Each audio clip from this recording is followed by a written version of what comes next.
নমস্কাৰ বন্ধু বান্ধৱীসকল, মই আপোনালোকৰ মাজলৈ আন এটা ৰেচিপি লৈ আহিছোঁ। ৰেচিপিটো আপোনালোকে নিশ্চয় খাইছেই কিজানি, তথাপি মই আজি আপোনালোকৰ মাজলৈ দিবলৈ ওলাইছোঁ। যিবিলাকে এই ৰেচিপিটো খাই পোৱা নাই নিশ্চয় বনাই খাব পাৰিব। গৰমৰ দিনত সাধাৰণতে মানুহে টেঙা খাই ভাল পায়। আমাৰ ঘৰতো এই ৰেচিপিটো প্ৰায়ে বনোৱা হয়, আমি সকলোৱে ভাল পাওঁ। সেইকাৰণে মই আজি আপোনালোকৰ মাজলৈ এইটো আনিছোঁ। আপোনালোকে চাই যদি ভাল পায় নিশ্চয় বনাই খাব। তাৰ কাৰণে লাগিব আমাৰ কলাৰ দাইল যিটো আমি ধুই ভিজাই থৈ দিছিলোঁ, আৰু লগতে লাগিব ধনিয়া, নহৰু, আদা আৰু জলকীয়া, আৰু এটা নেমু। যদি কমকৈ বনায় তেতিয়া একফাল দিলেও হ'ব। এতিয়া আমি এইখিনি গোটেই পিচি ল'ব লাগিব মিক্সিত গোটেইখিনি, আৰু ইয়াৰ লগত অলপ আন্দাজমতে নিমখ দি দিব। দি এইখিনি গোটেই পিচি ল'ব। পিচি লৈ উঠি বাকীখিনি কৰিব লাগিব। এইখিনি আগতে পিচি ল'ব লাগিব। মিক্সিত আটাইখিনি বস্তু দি আমি এইটো পিচি ল'ম। পিচি লোৱাৰ পিছত বাকীখিনি মই আপোনালোকক দেখুৱাই আছোঁ। এয়া আমি মিক্সিত দি পেষ্টটো তৈয়াৰ কৰি লৈছোঁ। অকণমান নিমখ দিছোঁ আন্দাজমতে, সেইটো আপোনালোকে সোৱাদ অনুযায়ী দি ল'ব।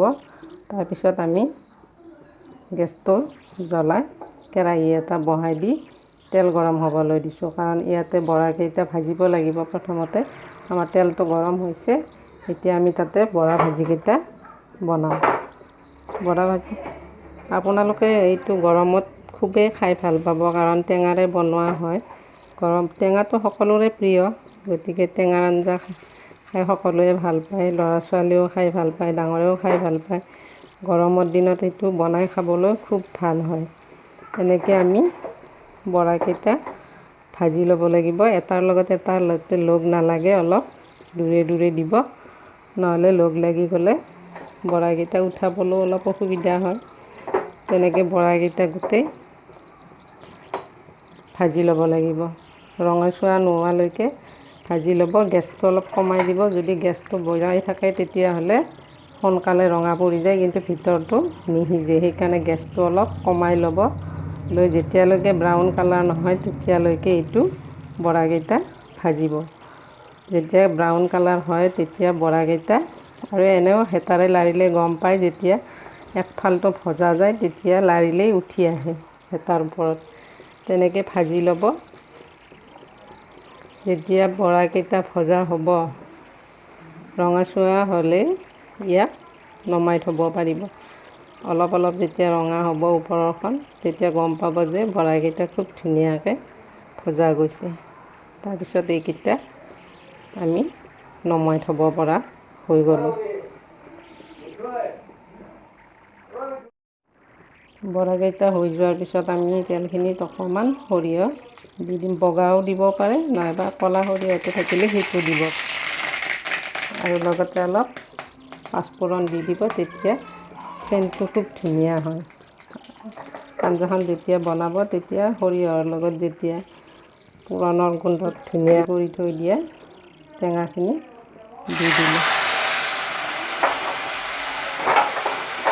যদি নেমুৰ ৰস, কিছুমানে থেকেৰা টেঙাৰেও বনায়। থেকেৰা টেঙাৰে বনালেও খুব সোৱাদ লাগে, কিন্তু আজি মোৰ ঘৰত থেকেৰা টেঙা নাই, সেইকাৰণে মই নেমুৰে বনাম।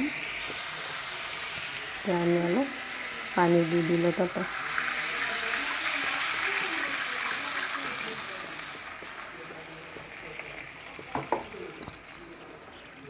পানী দিলোঁ। পানীৰ লগত আমি হালধি দিব লাগিব। হালধি, নিমখ আন্দাজমতে দি দিব।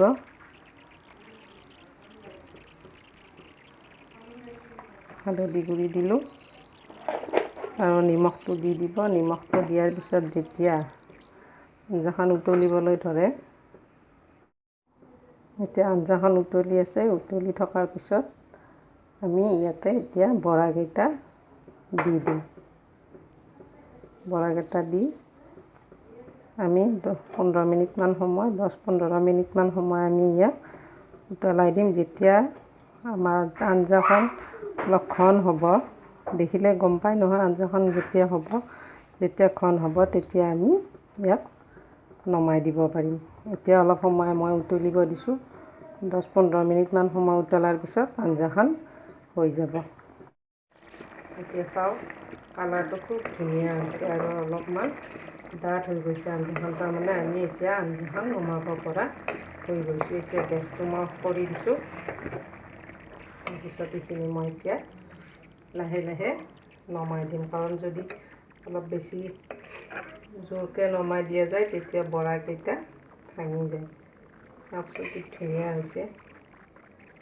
বন্ধু বান্ধৱীসকল, আপোনালোকেও ঘৰত বনাই খাই চাবচোন, কেনেকুৱা পায় মোক জনাব কমেণ্টত।